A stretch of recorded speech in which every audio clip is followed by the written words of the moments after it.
Hello everybody, good morning. My name is Dr. Athar Munir. Well, in my last lecture, I talked about Hamlet's madness in one of the most famous Shakespearean tragedy, Hamlet. Well, today the topic of discussion is Soliloquies by Hamlet. Before I move any further, let's have a look at the outline of today's lecture. Okay? Well, I'll start with an introduction of soliloquy and then I'll move on to discuss its importance very briefly, and then I'll tell you about the soliloquies in the drama, that is Hamlet, and then I'll move on to discuss soliloquies by Hamlet, that is the central character, and then I will be analyzing them one by one and then we will conclude. Okay? So, let's begin. What is a soliloquy? A soliloquy actually, technically speaking, is thinking aloud on the stage. If some character is alone on the stage and he talks to himself loudly so that audience may listen to him or her, then technically speaking that would be a soliloquy. Now, what is its importance? Why is it used by dramatists? Now, soliloquies are a very powerful tool in the hands of a dramatist, and they are used to reveal the inner working of the mind of a character. And through the use of soliloquies, the dramatist lays bare the secret thoughts of the character, and the mental progress or deterioration of the character is revealed. It also contributes to the development of the plot by telling things happening off the stage. Moreover, there is an important thing. Soliloquy also sheds light on the character who is engaged in the soliloquies, and it also tells us about other characters who the principal character who is engaged in the soliloquy is talking about. And we must also keep one thing in mind, that when the character is talking to himself or herself, then his or her estimation of the other characters will not be biased one, or he or she will not be telling lies. So, we the viewers or we the audience have every reason to believe the report of that character. Now, use of soliloquies by Elizabethan dramatists. Now, you can see that Shakespeare was not the only one who used soliloquies in his dramas. There were other Elizabethan dramatists who used soliloquies, and I would like to give you the example of Christopher Marlowe, who you are familiar with, and you have already read the drama Dr. Faustus by Christopher Marlowe, and in that drama he made an extensive use of soliloquies. Okay, you might remember the words of Dr. Faustus when he says, "Oh, what a word of profit, of power, of honor, of omnipotence is promised to the studious artisan. All things that move between the quiet poles shall be at my command. Emperors and kings are but obeyed in their several provinces, nor can they raise the wind or rend the clouds, but his dominion that stretcheth as far as doth the mind of man. A sound magician is a mighty God. Here, Faustus, tire thy brains to gain a deity." So, you have seen that through this soliloquy, Marlowe allows us to give us a peep into the mind of Dr. Faustus, and we get to know what he is thinking at that moment. So, Shakespeare, of course, was the greatest artist of not only Elizabethan times but of all times to come, and he made very skillful use of this dramatic device. And if they are removed from his tragedies, the plays would be left the poorer. Now, let's have a look at soliloquies in Hamlet. Before I move on to discuss the soliloquies in Hamlet, I would like to remind you that the name of the drama we are discussing at the moment is Hamlet, and the name of the principal character is also Hamlet. And there is another Hamlet, that is the senior Hamlet, the father of the Prince Hamlet, who has already died before the start of the play. When I say, or when someone says that soliloquy is in Hamlet, then he means to say that soliloquy is by all the characters in the drama. Okay? Now there are 11 soliloquies in all in the drama. There are 7 soliloquies by Hamlet, 3 soliloquies by Claudius, that is the uncle of Hamlet, and then there is 1 soliloquy by Ophelia, the beloved of Hamlet. Okay? I will not be discussing the soliloquies of Claudius and soliloquy by Ophelia, though are important in their own ways, and they shed light on their characters as well as on other characters, but the time is limited and I will be focusing my attention only and only on soliloquies by the Prince Hamlet, the leading character in the play Hamlet. The first soliloquy of Hamlet occurs in Act 1, Scene 2, and it starts with the word, "Oh, that this too solid flesh would melt, thaw, and resolve itself into a dew." Now, in order to understand and appreciate this soliloquy or any other soliloquy, we need to have a look at the background of the soliloquy.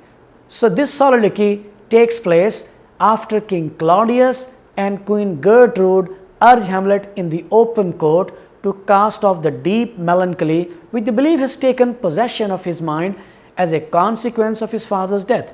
In the opinion of the king and queen, Hamlet has already sufficiently grieved and mourned for his father. Prior to the soliloquy, King Claudius and Queen Gertrude has announced their marriage, and according to them, court could not afford excessive grief. This announcement sends Hamlet into a deep emotional spiral and inspires the soliloquy that follows. Now, in this soliloquy, Hamlet refers to the world as an unweeded garden in which rank and gross things grow in abundance. He bemoans the fact that he cannot commit suicide and explains that self-slaughter is not an option because it is forbidden by God. And in the first 2 lines of the soliloquy, he wishes that his physical self might cease to exist on his own without requiring him to commit a mortal sin. I said, "Oh, that this too solid flesh would melt, thaw, and resolve itself into a dew." These are the first 2 lines of the soliloquy. And now, though he is saddened by his father's death, the larger cause of Prince Hamlet's misery is Queen Gertrude's disloyal marriage to his uncle. She announces the new marriage when barely a month has elapsed, and now Hamlet moans that even a beast would have mourned longer.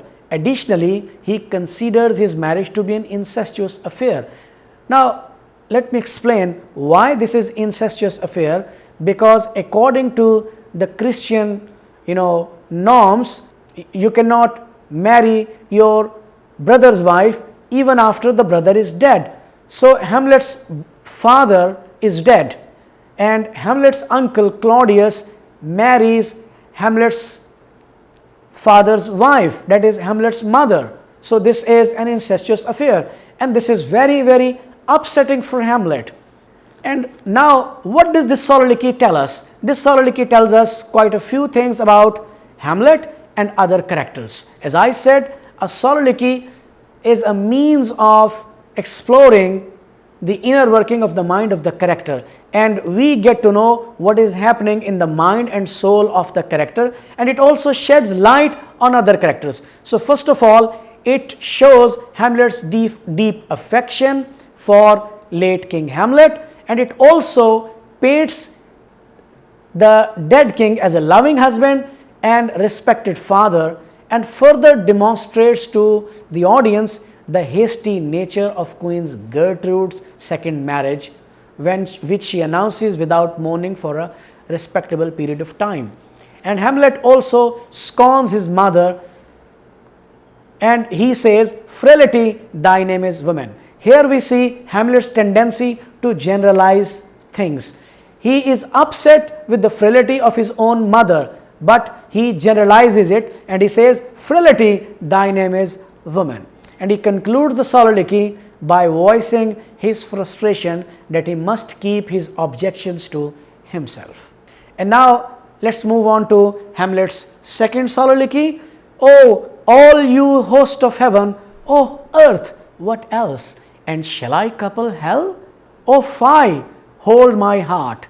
Now this soliloquy, second soliloquy by Prince Hamlet, occurs in Act 1 and Scene 5, right after the ghost of the dead king, senior Hamlet, or Hamlet's father, who has charged Hamlet with the duty of taking revenge upon his murderer. What kind of murder? That is a foul and most unnatural murder. The ghost of the king, dead king, tells Hamlet that as he slept in his garden, a villain poured poison into his ear. The ghost reveals the murder to Hamlet by saying, the serpent that did sting thy father's life now wears his crown. So this was the brief background of Hamlet's soliloquy. Now let's move on to analyze it. Now it reveals the fact that King Claudius is the real murderer of Hamlet's dead father. And Hamlet is stunned by the revelation and echoes of the ghost's word, asking him to remember it. It also reveals another important secret to Hamlet and carries his rage and grief.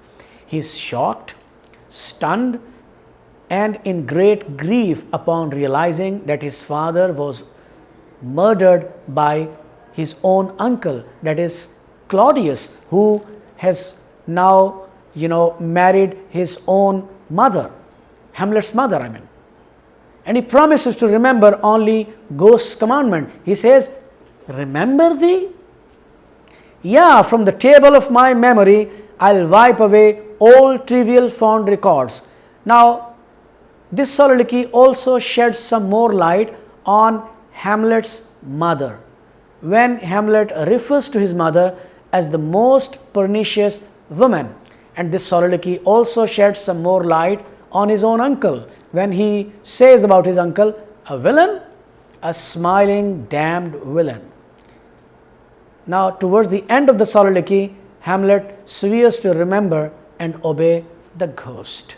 Now Hamlet's soliloquy, which starts with, so God be with you, now I am alone, oh what a rug and peasant slave am I.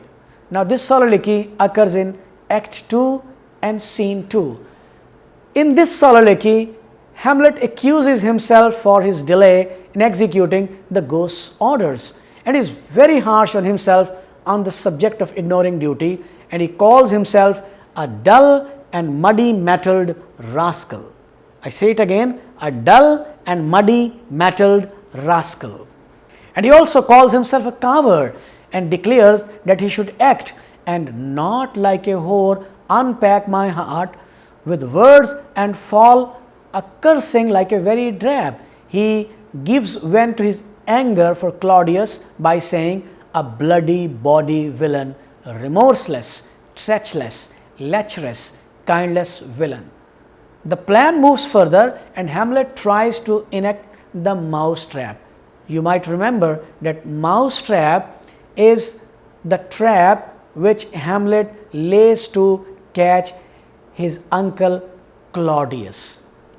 So now Hamlet's fourth soliloquy, to be or not to be, that is the question, whether 'tis nobler in the mind to suffer the slings and arrows of outrageous fortune, or to take arms against a sea of troubles and by opposing end them.